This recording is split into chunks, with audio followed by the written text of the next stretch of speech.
Bayangin kamu bangun suatu hari. Gak ada suara burung, gak ada angin yang segar, dan laut perlahan berubah jadi tempat yang mati. Gak ada ledakan, gak ada asteroid jatuh dari langit, gak ada monster raksasa, yang ada cuma pohon. Iya, pohon. Hal paling damai yang kita kenal, yang sering kita cari buat berteduh. Yang katanya penyelamat bumi, ternyata pernah jadi penyebab salah satu kiamat terbesar dalam sejarah planet ini. Ini bukan cerita fiksi.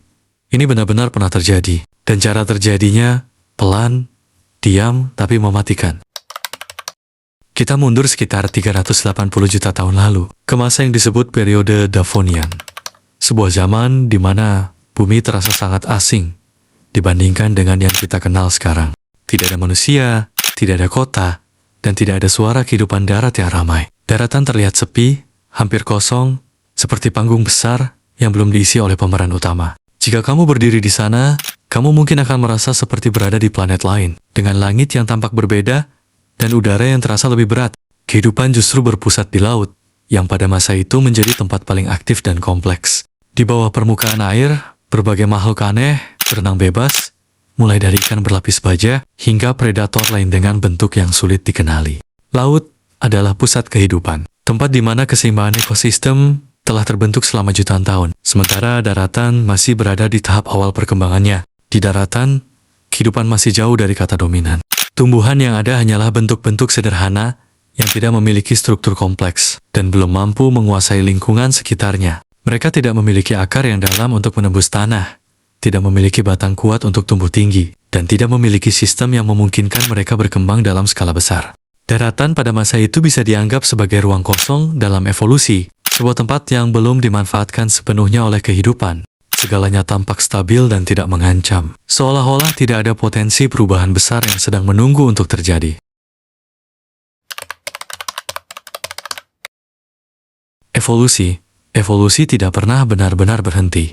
Perlahan, tumbuhan mulai mengalami perubahan besar, mengembangkan jaringan pembuluh untuk mengangkut air dan nutrisi, batang yang lebih kuat untuk menopang pertumbuhan vertikal, dan akar yang mampu menembus lebih dalam ke dalam tanah. Perubahan ini mencapai puncaknya dengan munculnya pohon pertama dalam sejarah bumi.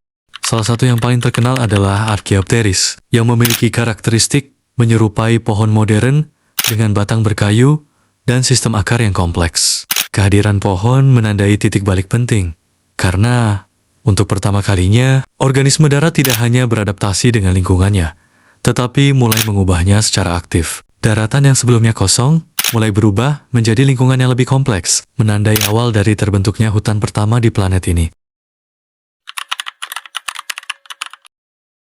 Dengan munculnya pohon, terjadi perubahan besar pada cara daratan berinteraksi dengan lingkungannya. Akar pohon mulai menembus tanah dan masuk ke dalam batuan, memecahnya melalui proses yang disebut pelapukan.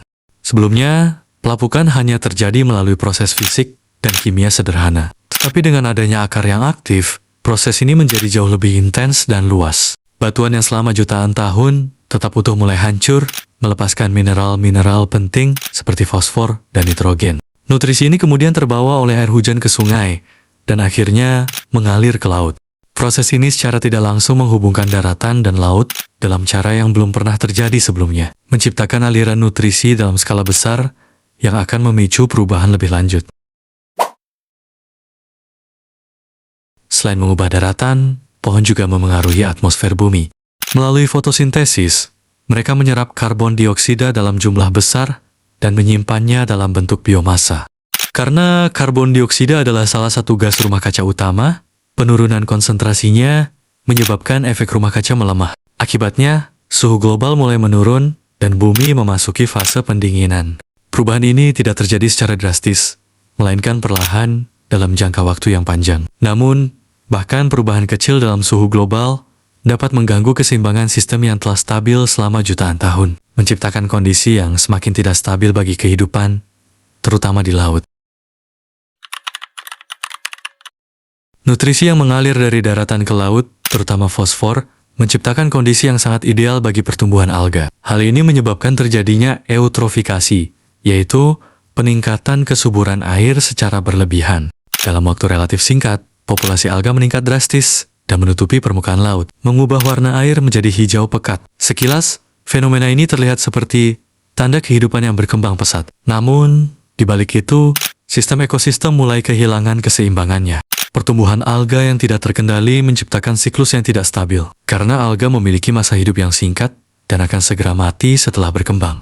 Ketika alga mati, mereka tenggelam ke dasar laut dan mengalami proses pembusukan oleh mikroorganisme. Proses ini membutuhkan oksigen dalam jumlah besar, sehingga mengurangi kadar oksigen yang tersedia di air.